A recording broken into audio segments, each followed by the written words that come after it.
परमात्मा संत भाव ज्ञानखंड अध्याय 3। अध्याय का नाम कुछ नहीं क्या है। कुछ नहीं यानी कि माया या शैतान या अविद्या। ना आज तक किसी ने माया को देखा है, ना ही शैतान को। इस सूत्र का तात्पर्य यही है कि जहाँ कुछ भी नहीं है वहाँ है मानकर व्यवहार मत करो। वास्तव में हमें कुछ नहीं परेशान कर रखा है, अर्थात हम उन चीज़ों से परेशान हैं जो वास्तव में कुछ है ही नहीं। यानी कि पहले तो ये महत्त्व जो खुद को महत्व दे देने के कारण प्रभु से अलग न होते हुए भी खुद को प्रभु से अलग कुछ और की प्रतीति कर लेते हैं, जैसे कि इंसान, स्त्री, पुरुष, मैं आदि। इसके कारण मैं और तू का तथा मेरा और तेरा का भास होने लगता है, क्योंकि असल में ऐसा है ही नहीं। इस महत तत्व के बदौलत फिर इस दुनिया में अच्छे और बुरे अर्थात राग और द्वेष का ज्ञान हो जाता है। कार्य, वस्तु, भोग और जानकारी आदि किसी भी चीज़ में जो खुद के लिए और संसार के लिए अधिक महत्वपूर्ण लगता है उसमें अच्छे का ज्ञान हो जाता है, और जिसमें कोई महत्व दिखाई नहीं देता है उसमें बुरे का ज्ञान हो जाता है। जबकि यहाँ सब कुछ उस एक परमात्मा से ही प्रकट हुआ है। कोई भी चीज़ उस परमात्मा से बाहर की नहीं है, क्योंकि एक परमात्मा के अलावा दूसरी कोई उससे अलग से शक्ति नहीं है। सब कुछ उसी में वास रहा है, इसलिए यहाँ की हर चीज़ दिव्य है। सब कुछ दिव्य होने के कारण न कुछ अच्छा है न बुरा है, अर्थात सब में परमात्मा बुद्धि होनी चाहिए, न कि राग द्वेष की बुद्धि, अर्थात न कि अच्छे बुरे की बुद्धि।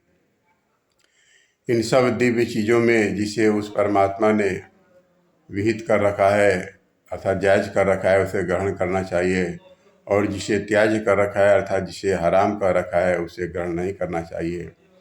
लेकिन इस ग्राह्य और त्याज्य अर्थात जायज और नाजायज में राग और द्वेष की बुद्धि यानी कि अच्छे और बुरे की बुद्धि शामिल हो जाती है, तब यह सुख दुख का कारण बन जाता है। यानी कि जन्नत और जहन्नुम का कारण बन जाता है, स्वर्ग नरक का कारण बन जाता है, उस सुख दुख का कारण बन जाता है जो वास्तव में है ही नहीं, यानी कि कुछ नहीं है। मन की कल्पना मात्र है, बस एक प्रतीति है। असल में परमात्मा से भिन्न सुख दुख नाम की कोई चीज़ है ही नहीं, बस सुख दुख का भ्रम है। सुखी दुखी की भावना ही सबसे बड़ी समस्या है। वास्तव में तो आज तक इनको किसी ने नहीं देखा है कि ये किस रंग रूप की है, कितनी बड़ी है, या इसका वजन कितना है। वास्तव में तो ये जीवों के रूह में उसी तरह से भासती है जिस तरह से कुछ नहीं आकाश में सूरज, चांद और धरती आदि सभी जड़ चेतन भास रहे हैं। आकाश का ना कोई रूप है, ना कोई आकार है, वह कुछ नहीं है। और जिस तरह कुछ नहीं में कुछ नहीं के आधारे अर्थात उसके सहारे पे ये सूरज, चांद, सितारे आदि टिके हुए हैं, उसी तरह जीवों की मन स्थिति भी उन भावों पर टिकी हुई है जिनकी वास्तव में कोई सत्ता ही नहीं है। अर्थात जो कुछ है ही नहीं उस कुछ नहीं के कारण ही हम सुखी दुखी हो रहे हैं। असल में तो ये पूरा ब्रह्मांड ही कुछ नहीं है। कुछ नहीं में कुछ है सा भास रहा है, जिसकी उत्पत्ति ही कुछ नहीं से हुई हो, उसको सच कैसे माना जा सकता है। जैसे कोई गरीब कल्पना में कोई बिजनेस शुरू किया और उसका बिजनेस सारी दुनिया में फैल गया, तब क्या उस कल्पना से बाहर आते ही उसका बिजनेस मिलेगा? नहीं मिलेगा, क्योंकि उसने कुछ नहीं किया, बस नहीं में है की प्रतीति की। उसने जो भी बिजनेस तैयार की थी वह कुछ नहीं में की थी, इसलिए उस कुछ नहीं में से जो रिजल्ट निकला वह भी कुछ नहीं ही निकला। कुछ नहीं को पाने के लिए पूरा जीवन व्यर्थ हो रहा है, अर्थात रियल में जो चीज़ इस संसार में है ही नहीं, उस सुख नामक कुछ नहीं के पीछे ही संसारियों की पूरी भाग दौड़, माथा पच्ची, लूट मार, लड़ाई झगड़े, मार काट, तू मैं, मेरा तेरा, छल कपट, छीना झपटी हो रही है।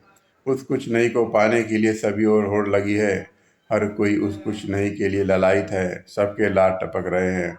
और कमाल की बात तो यह है कि उस कुछ नहीं में से हर किसी को लगता है कि मैंने कुछ न कुछ पा लिया, मैंने इतना बटोर लिया। अब अगर उनसे कहा जाए कि जो सुख तुमने बटोरा है उसे हम देखना चाहते हैं कि आखिर वो चीज़ होती कैसी है, तो क्या वह दिखा पाएगा? नहीं दिखा पाएगा।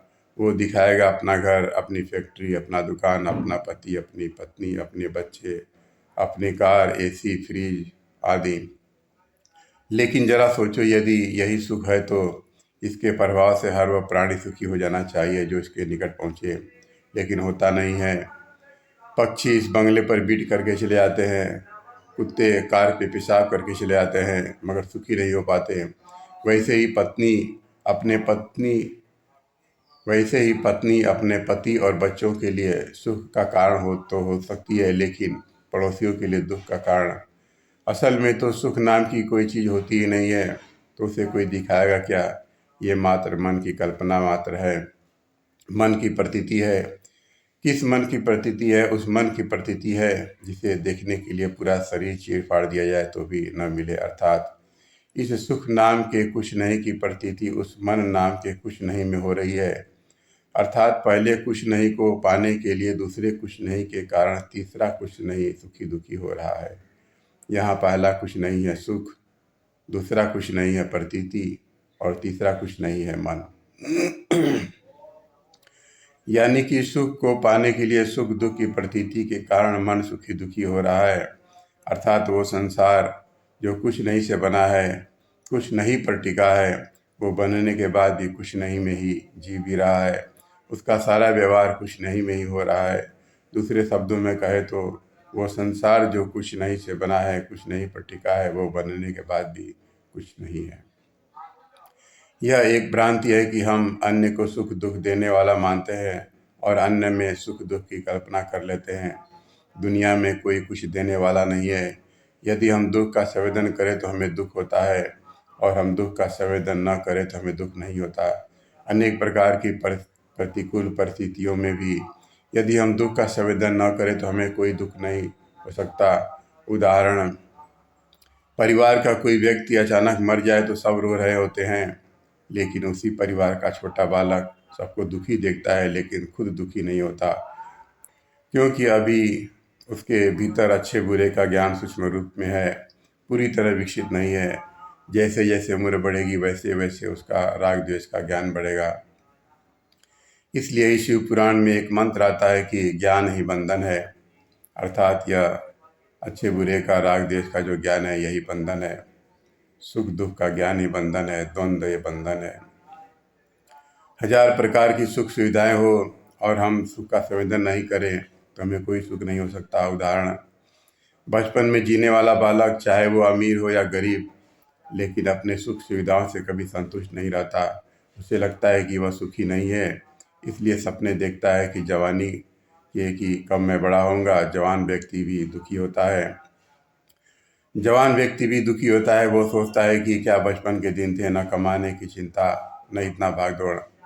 अधेड़ उम्र का सोचता है कि क्या जवानी के दिन थे, दोस्तों के साथ मौज मस्ती, पार्टी और ऑफिस में हंसी मजाक। इसी तरह बूढ़ा भी अपने आप को सुखी नहीं मानता। वो सोचता है कि क्या वो दिन थे जब रिटायर होकर घर में बैठ गया था, बच्चे कमाकर पूरे पैसे दे जाते थे, बहुएं जी जी कहकर हमारी सेवा करने के लिए एक पांव पर खड़ी रहती थी, घर पर हमारा ही हक चलता था, और आज तो हम खुद को भी नहीं चला पा रहे हैं। यानी कि अपने अपने वर्तमान समय में कोई अपने आप को कभी भी सुखी महसूस नहीं करता, हर वक्त दुखी महसूस करता है। हमारी भ्रांति यह है कि हम घटना और परिस्थिति को मुख्य मान लेते हैं। घटना, परिस्थिति और वातावरण ये सब अपना अपना काम करते हैं, करेंगे और करते रहेंगे। परिस्थितियाँ कभी हमेशा समान नहीं होती, उतार चढ़ाव की होगी। सारी दुनिया उबड़ खाबड़ है, समतल कहीं नहीं है। रात के बाद दिन है, कहीं पहाड़ है, कहीं खड्डे हैं, ये होंगे, इन्हें मिटाया नहीं जा सकता। परिस्थितियाँ कभी एक सी नहीं होती। सर्दी के बाद गर्मी आती है, गर्मी के बाद वर्षा आती है। आप न सर्दी रोक सकते हैं न गर्मी को। इसी तरह सर्दी गर्मी, मान अपमान, हानि लाभ, नास्तिक आस्तिक, साधु शैतान, अमीरी गरीबी, प्यार फटकार, भय अभय, स्वस्थ अस्वस्थ आदि जो कुछ भी और जैसे भी परिस्थिति आ पड़े, उनमें न तो सुख की कल्पना करे और न दुख की कल्पना करे। अब अपने अंतःकरण की क्षमता को भंग न होने दे। जिससे बचना है उससे बचने का उपाय करे, और जिसको पाना है उसको पाने का उपाय करे। लेकिन इनमें सुख दुख की कल्पना न करे, यही इस संसार में व्यवहार करने की कुशलता है। किसी भी वस्तु, देश या समय परिस्थिति में जब महत्व दे दिया जाए, अर्थात परमात्मा तत्व के बजाय महत्व तत्व की प्रतीति कर ली जाती है, तब इस असत्य प्रतीति के कारण अच्छे बुरे की प्रतीति भी आपो आप होने लगती है। फिर इस अच्छे बुरे की प्रतीति के कारण सुख दुख की प्रतीति होने लगती है, जबकि असल में कुछ है ही नहीं, ना महत्व है, ना कुछ अच्छा बुरा है और ना ही सुख दुख है। वास्तव में तो ये है भी और नहीं भी है। उस एक परमात्मा में ही इसकी प्रतीति हो रही है, इसलिए है, तथा उस एक परमात्मा के अलावा और कोई भी दूसरी सत्ता नहीं है, इसलिए नहीं है।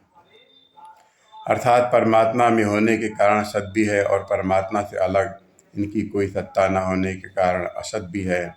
अर्थात आत्मा में सुख दुख की प्रतीति कर लेने के कारण ये है भी और प्रतीति हमेशा प्रतीति रहती है, वो सत्य नहीं होती, इसलिए ये नहीं भी है। जो असल में नहीं है उसको है मान लेने को ही प्रतीति, कल्पना या आभास कहते हैं।